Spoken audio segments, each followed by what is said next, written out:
Hi friends, E maths tutorial या YouTube चॅनलवर आपले सर्वांचे हार्दिक स्वागत. फ्रेंड्स, आज आपण या व्हिडिओमध्ये सेतू अभ्यास 2026 इयत्ता 6वी विषय विज्ञान.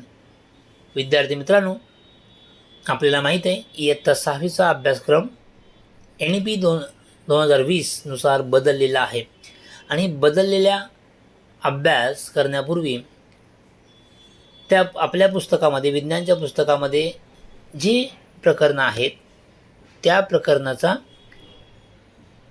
थोडीशी अधिक माहिती घेण्यासाठी किंवा त्या अगोदरची माहिती घेण्यासाठी हा सेतू अभ्यास सुरू केलेला आहे. आणि ह्या सेतू अभ्यासमधून आपल्याला कळतं आहे की आपल्या 6वीच्या पुस्तकामध्ये कोणती प्रकरणं आहेत, ते कशा प्रकारे त्याचा अभ्यास केला पाहिजे, हे या घटकातून आपल्याला शिकायचं आहे. आजचा घटक आहे आहारातून आरोग्याकडे, आपले अन्न काल आणि आज. शेवटचा घटक आहे. यामध्ये आपण बघणार आहोत पारंपरिक आधुनिक भारतीय पाककला पद्धती, सध्याची खाद्य संस्कृती आणि यांचा आरोग्यावर होणारा परिणाम अभ्यासणार आहोत. आता आपल्याला काय माहीत आहे, तर पूर्वी ठराविक ऋतूत मिळणारी काही फळे भाज्या आता वर्षभर मिळू लागल्या आहेत. बघा, काही फक्त पूर्वी काही त्या सीझनमध्येच मिळायचं, काही ऋतूतच ती फळे मिळायची. आपण आजकाल काही फळे वर्षभर मिळतात.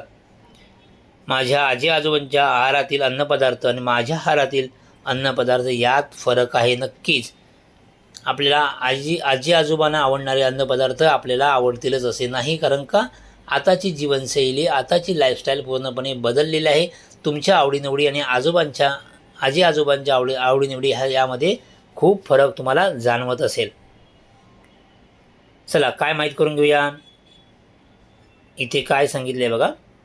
पालकांच्या मदतीने वयस्कर व्यक्तींच्या आहारातील नाश्ता, जेवण, पेय, अन्नपदार्थ जाणून घेण्यासाठी प्रश्नावली तयार करायची आहे. विद्यार्थी मित्रांनो, तुम्ही करायचे आहे. ओके.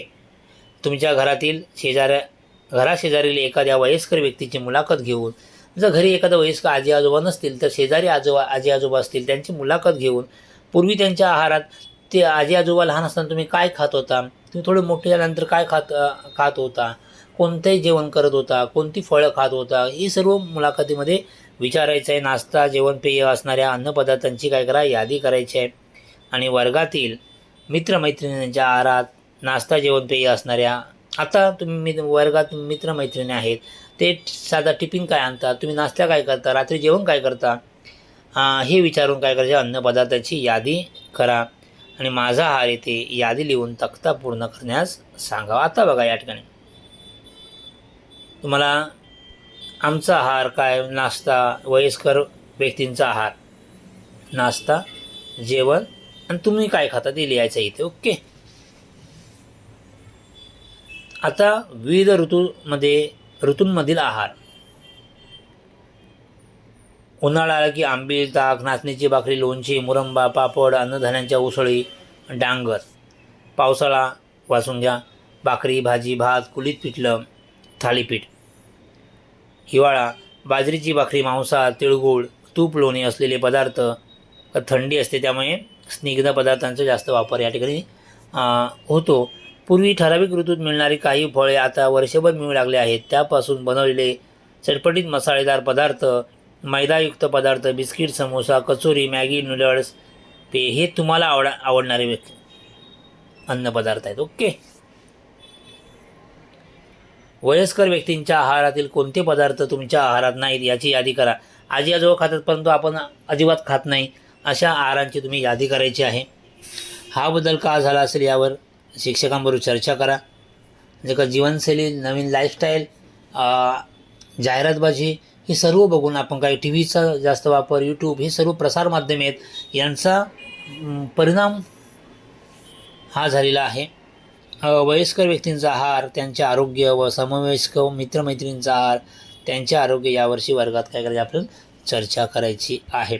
सो विद्यार्थी मित्रांनो, आपल्याला यातून काय शिकायला मिळाले, तर माझ्या आजी आजोबांच्या आहारातील अन्नपदार्थ आणि माझ्या आहारातील अन्नपदार्थ यामध्ये कालानुसार काय झालं आहे, बदल झालेला आहे. यावर्षी आपण इयत्ता 6वीमध्ये विज्ञान पुस्तकामध्ये आहारातून आरोग्याकडे या पाठामध्ये पारंपरिक व आधुनिक भारतीय पाककला पद्धती व सध्याची खाद्य संस्कृती याविषयी अधिक माहिती घेणार आहोत. या ठिकाणी हा व्हिडिओसुद्धा संपलेला आहे आणि सेतू अभ्यासामधील हा शेवटचं प्रकरण होतं. ओके, मग सेतू अभ्याससुद्धा संपलेला आहे. तुम्हाला जर व्हिडिओ आवडला असेल तर नक्की लाईक करा आणि सबस्क्राईब करायला विसरू नका, कारण का या चॅनलवरती गणित विषयांचे सर्व व्हिडिओ आहेत, सर्व सराव संच दिलेले आहेत, एक्सरसाइज दिलेले आहेत, विज्ञान विषयांचे सर्व स्वाध्यायसुद्धा मिळणार आहेत. तर सबस्क्राईब केलं नसेल तर चॅनल सबस्क्राईब मात्र नक्की करून ठेवा, कारण त्याचा फायदा नक्की तुम्हालाच होईल. थँक्यू.